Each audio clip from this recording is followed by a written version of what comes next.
Well, I could be wrong, but I think I got a smoking gun regarding the Tonga volcano.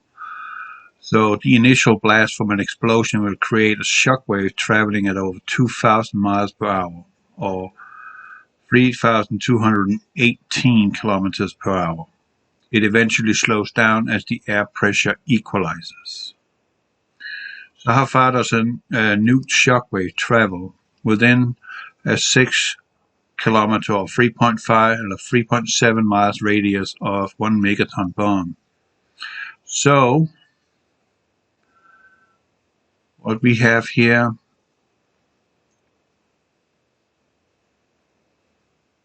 now.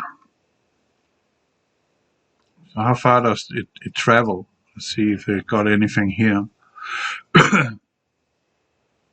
Around 8.6 kilometers for a 10 megaton.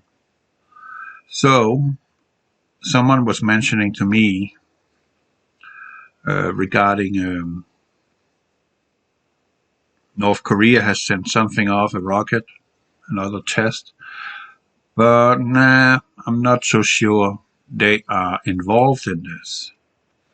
So what I want you to see here is actually the sound from the Tonga, and listen carefully. Check all of that out. Oh, fuck! Holy shit! Hear that? Sounded like a gun going off. Fuck! Oh, fuck! Holy shit! Fuck! Oh! And let's take this one then.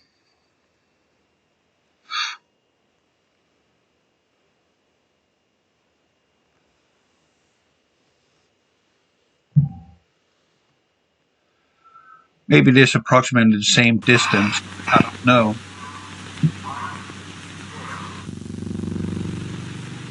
Yeah, the electronics is not happy about that blast. Listen carefully.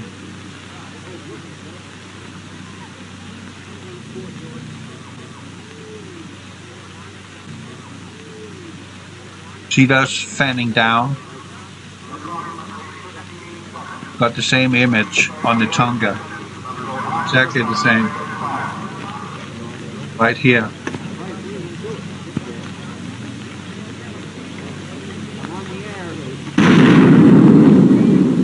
Hear that?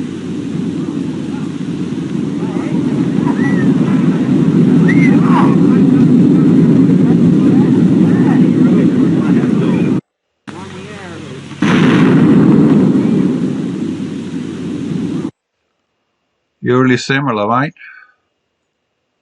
Oh, fuck! Holy shit! And then I got over here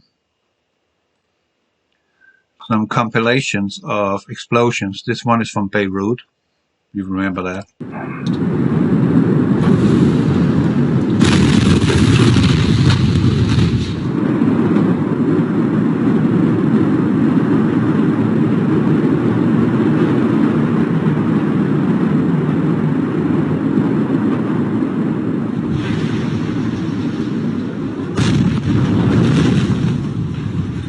Hear that? Bang, and then kind of silence.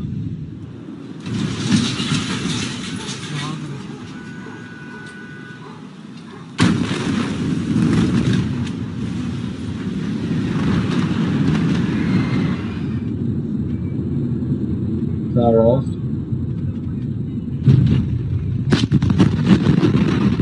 Please, poor guy.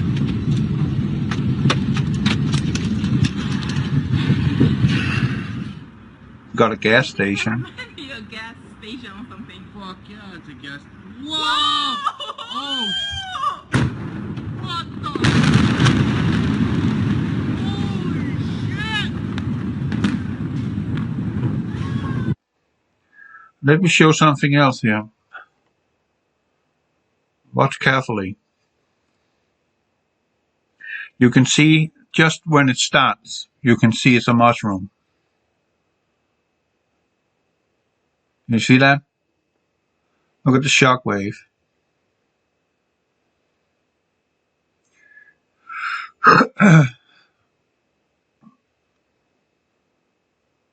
Look how fast it's moving. These pictures are actually taken from 36,000 miles away. Look how detailed they are. They're not leaving anything behind here. You see the mushroom cloud before that? Did you see it? Look at the shock wave. How much it's fanning out. And how fast. Correct? What was it we were saying here? Oops. Right down. 2,000 miles per hour. That seems pretty consistent with what we see here.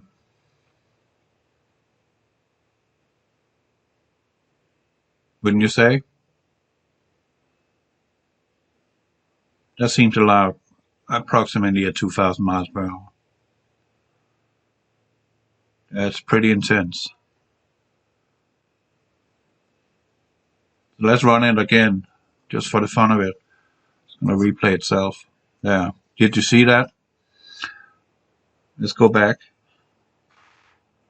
Right there. See if you can get it.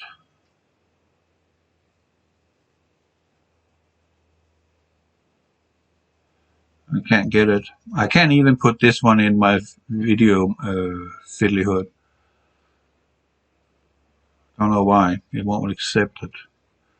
But look closely. Just when it goes off, you can see there's a mushroom cloud. Look how fast it's fanning out. Enormous speed.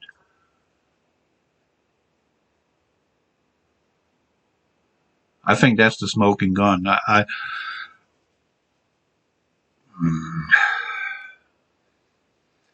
don't know what to tell you other than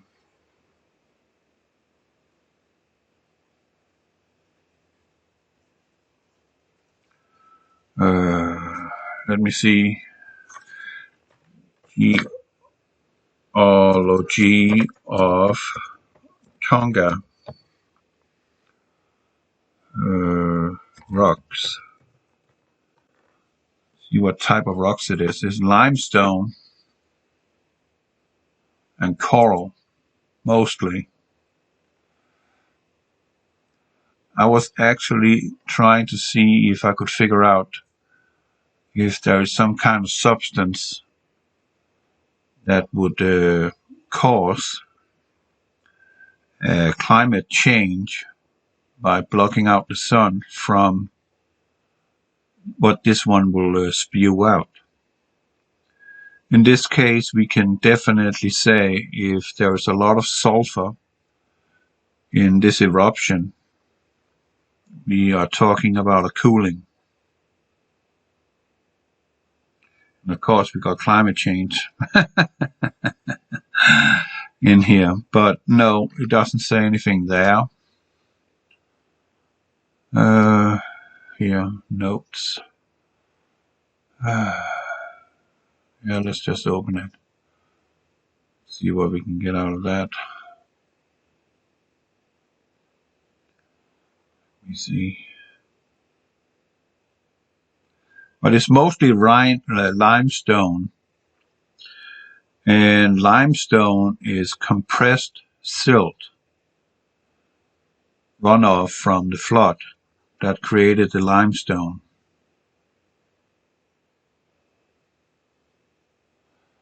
But I do not see, it would be nice if there was anything about the consistency of it. Trying to figure that out. But it's mostly being coral and limestone.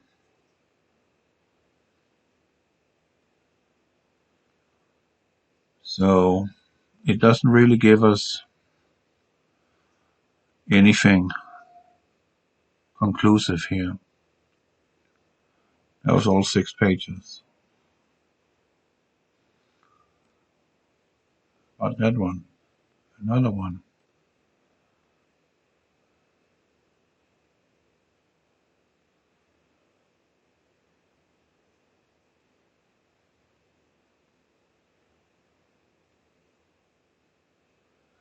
No, it doesn't say anything.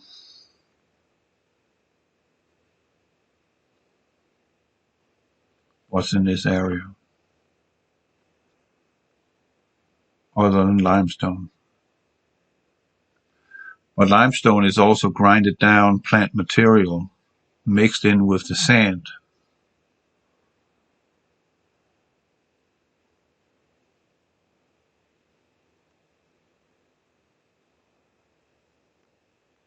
But they don't really say anything about sulfur. That's what I'm mostly worried about. There could also be a lot of methane hiding down there, which is 100 times more potent greenhouse gas than CO2 is. If you base that on a 10-year duration, and we got, at this moment, we got all the Arctic permafrost in Russia melting, and they got vast quantities of methane gas there, which is going to cause a huge problem with blocking out, or actually keeping in the escaping heat from the planet, and then they can, of course,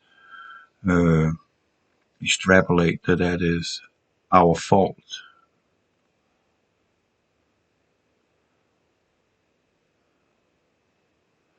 Start right here. It says something. Froth lava is the result of gas separation in a volatile rich flow. Represents between.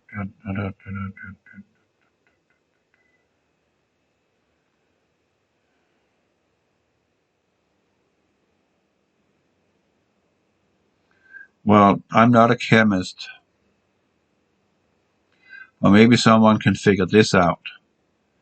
If there's anything that is being transformed by pressure and heat to other elements on our periodic table, such as high contents of sulfur. I don't know. Let me see here. Look at this one again. From my video yesterday. Let's run it.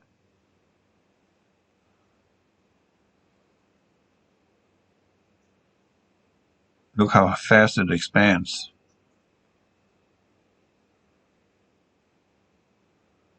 Right?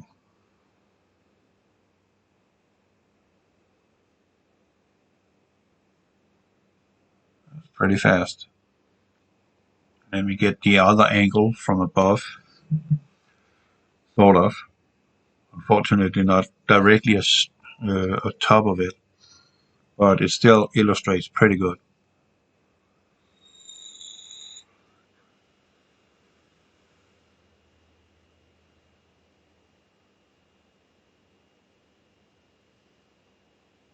Yeah. Look at the speed. You don't see that with a volcanic eruption. And let's just go back to the real images. Look how fast it's going. This is with 2,000 miles per hour. Look at that. You see the mushroom cloud right before it fans out. Just before it fans out. Look at it. Right there. No question in my mind about this. Again, you see it right there when the video starts. Look. Right there. The mushroom cloud.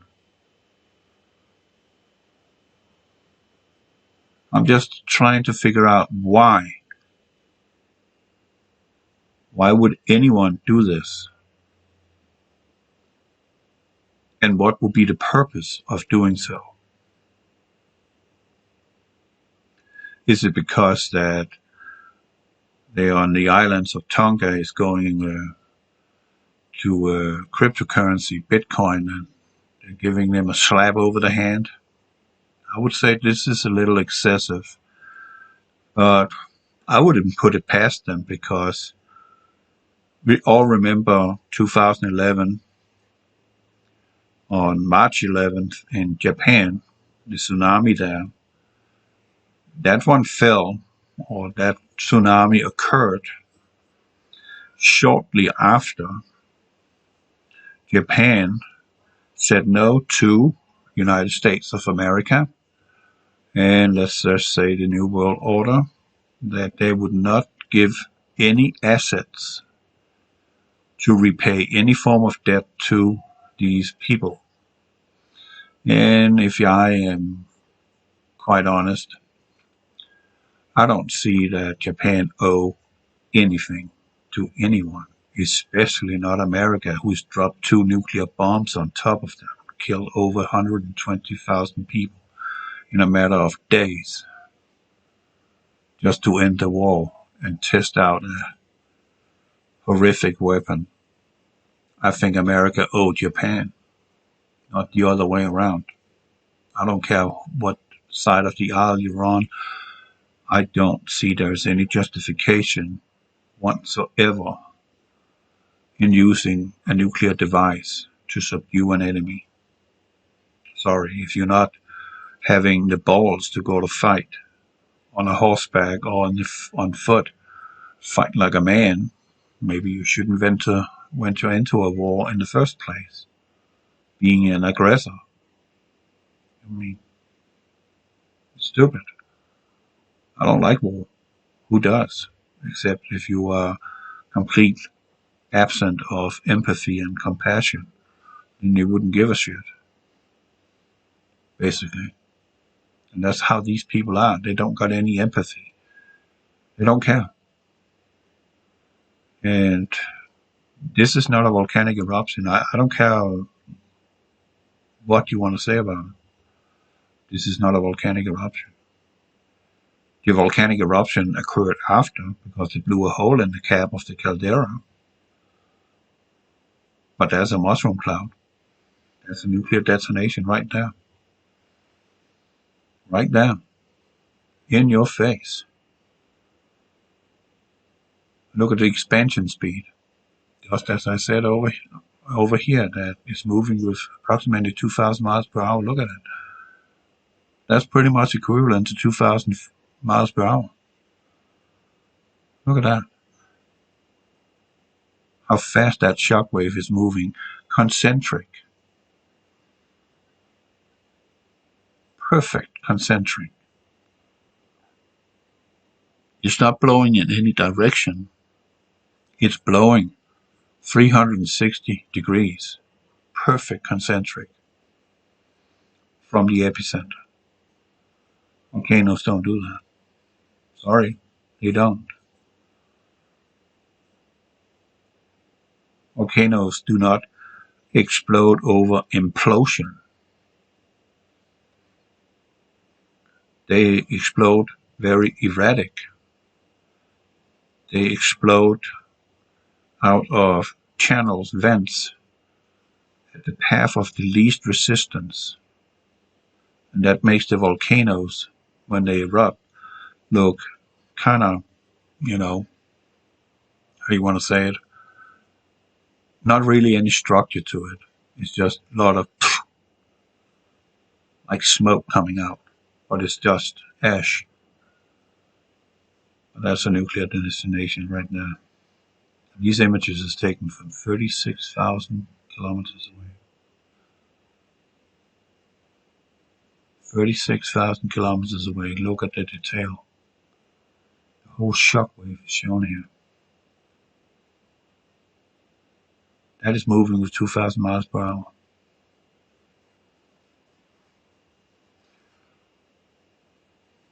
That is the smoking gun. Of course, you won't have anybody coming out and saying, yeah, we did that, right? It'll make a lot of people mad. But I'm still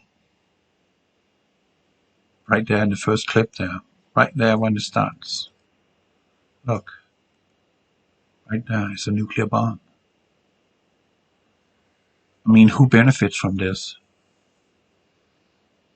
What's the reason?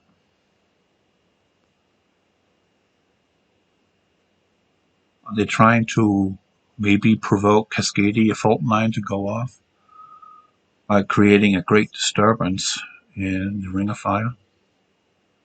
Because it's right in the Ring of Fire. It's right there. Right on top of it. And we have all followed Dutch Sims regarding his earthquake predictions. And the earthquakes, when they start somewhere on the planet, the larger ones, they're moving clockwise, planting themselves or supplanting themselves all around the Ring of Fire until they meet up to where they came from. Shockwaves through the entire ring. So in a few days it will get over here by the west coast. But think about it. They say they're hurt in Alaska. This one is moving with 2,000 miles per hour.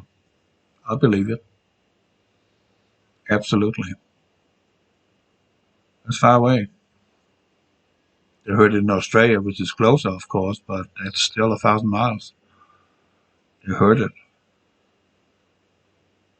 I would like to know how they heard it. As a quick bang? Don't know.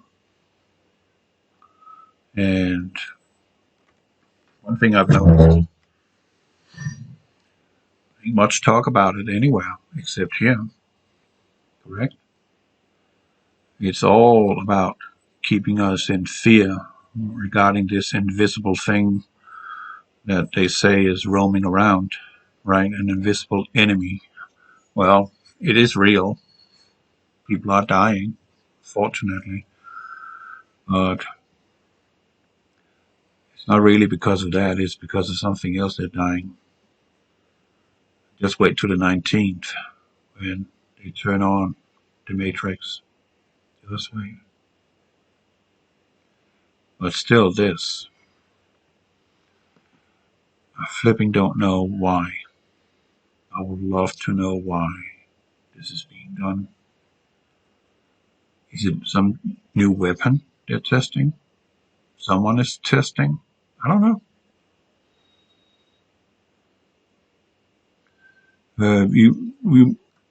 We might want to go in and look at ships traffic. Who has been in this area of big shipping companies?